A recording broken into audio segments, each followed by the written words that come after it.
A long way from home.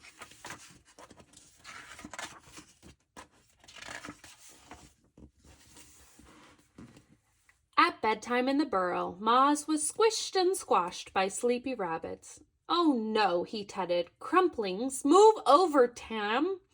Tam squeezed over, then folded her arms around Moz, using him as a hot water bottle. "Too hot," muttered Moz. "Too many rabbits." So out into the night he went.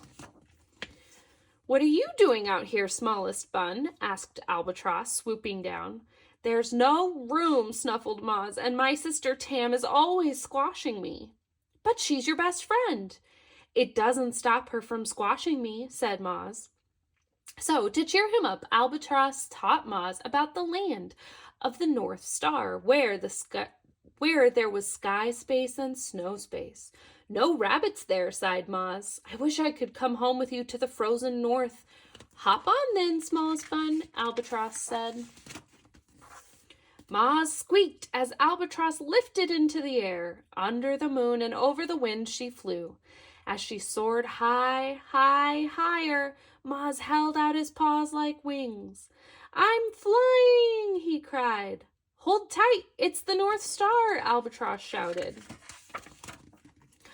From the North Star came a wild tornado of snow, and before Moz could take hold of Albatross, he had toppled into the storm.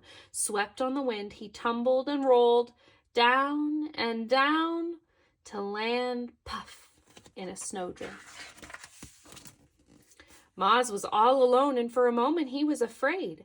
Then he looked around at the empty white space and shook himself with excitement. "No squish," he cried, "no squash." Moz danced solo in the snow. He skated and skimmed and threw snowballs, but then, whoosh, he was slipping down an ice slide, going faster and faster. Moz skidded to a stop. Oh no, there were rabbits everywhere. As he opened his mouth to protest, the other rabbits did too, but the only sound was Moz's tiny squeak. "Mirror rabbits," he gasped. These weren't real rabbits, just reflections in the ice. Moz was in an ice cave, an ice hall, an ice palace. It was as big as space and as quiet as silence, and there was no one there but him. In the mirror walls, Moz saw himself like a king, his fluff grand with ice crystals. Moz made a cool, roomy snow dust. "No nest sharings," he pronounced, and lay royally down to sleep. When Moz woke, his fluff was frozen, and he was cold to the bone. Shivering in his lonely bed, he thought about his snuggly sister Tam, squeezed into the nest with all the family night snufflings of his family. Even his tears froze. How he longed to go home.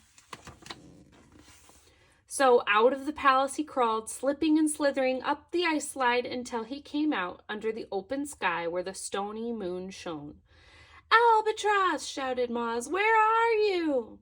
There was no answer, only the empty creaking of the ice. But there, a feathery whisper on the wind. Moz looked up and saw wide wings. It was Albatross. "Smallest bun," she said, relieved. "I've been looking for you everywhere." She swung Moz onto her back, and gratefully he nestled into her warm down, thinking only of home. Back in the nest, Tam rolled over. Moz was wonderfully squished and squashed. He was gorgeously crumpled and crammed. He was Tam's hot water bottle. He snuggled into her fluff, and with a sigh, he fell to sleep.